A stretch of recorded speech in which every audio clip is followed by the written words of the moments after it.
Hürmetli көрермен, назарларыңызда Ақтөбе Бейбарыс арасындағы матчтың қызықты сәттері, соғылған голдар әдегеннен аққа алғашқы кезеңде ақтөбеліктер осы екінші күнде нәтижені жақсарту үшін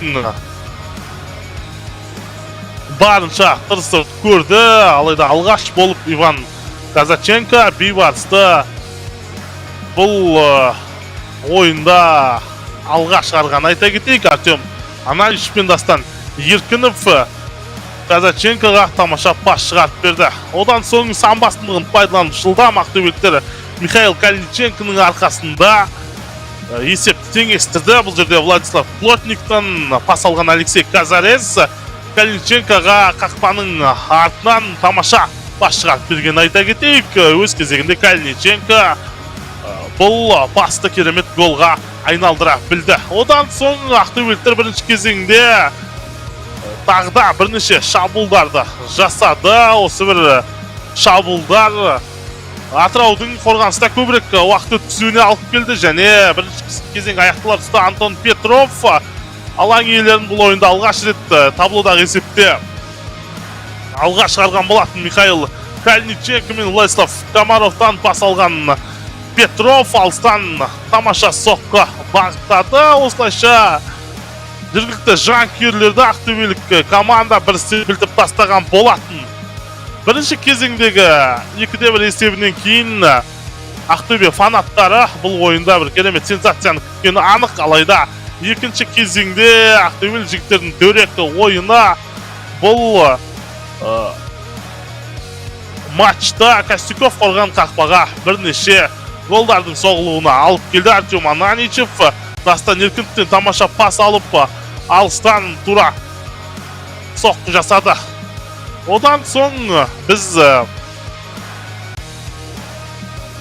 осы бір Аналичевтің голынан кейін көп күтпей Ақтөбе маңындағы шайбаға таласта Юсуп Асухановтың Костюков қорған қақпаға үшінші шайбаны соққан. Айта кетейік, араға аз уақыт салып атыраулықтар қайтадан таблодағы есепте алға шықты. Евгений Гасников керемет пас шығарып берді және Павел Калатыгин Артем Аналичевтен пас алып ойындағы Атыраудың сан басымдығын пайдаланып төртінші шайбаны соқты. Одан соң ақтөбеліктер қақпасына Әлейдар Ақтаевтың алыстан тамаша соққы жасаған. Айта кетейік, Виктор Васин мен Нұрсұлтан Белгібаев бұл жерде нәтижелі пас авторы атанды. Осылайша екінші кезең 5-2 есебімен аяқталған болатын. Бұл кезеңде Әлейдар Ақтаев мына бір сәтте тамаша голдың авторы атанды. Нұрсұлтан Белгібаев та өз әріптесін керемет көріп қалғанын айту қажетпіз. Қапталмен тамаша ойын. Ал бұл шабуылда Ақтөбе қақпашысы шарасыз қалды. Үшінші кезеңде де атыраулықтардың керемет шабуылы Владимир Карчагиннің тамаша соққы жасауымен бұл ойындағы 6-шы шайба соғылған. Айта кетейік, Владислав Плотник пен Захар Захаровтан тамаша пас алған Владимир Карчагин есепті 6-2-ге жеткізді. Одан соң Дінмұхамед Сапарбек 6-3 қылғанын айта кетейік. Ақтөбеліктердің бұл ойындағы үшінші шайбасын соқты. Алыстан бағытталған тамаша соққы. Плотник пен Захар Захаровтан пас алды. Және бұл матчтағы голдар саны мұнымен бітіп қалған жоқ. Ақтөбеліктер тағда есеп айырмасын қысқартуға тырысып көрген еді. Сондай бір шабуылдардың бірінен қарымта шабуыл ұйымдастырып кеткен Бейбарыс жігіттері бұл ойындағы 13 шайбаны соқты.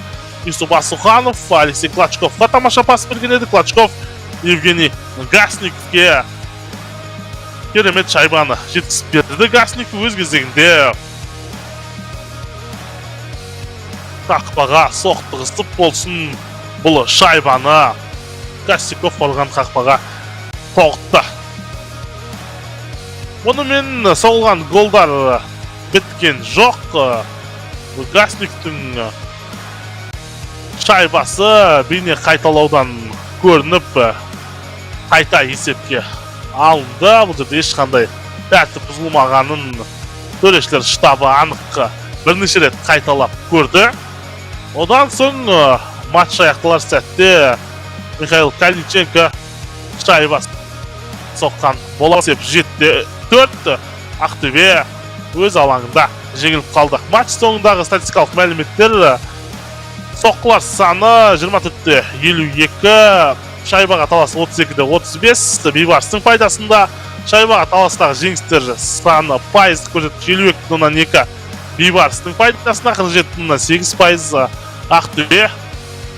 Соққылар шайбаға тосқауылдар саны 20-3 және айыптар саны бойынша минуттар 26-8, қорытынды есеп 7-4. Бейбарыс қонақтағы екінші матчында тағы да Ақтөбені жеңіп кетті. Сіздермен бірге бұл матчта комментаторлық қызмет атқарған Владимир Соколов және мен Абылайхан Палмағанбет. Қош сау болыңыздар.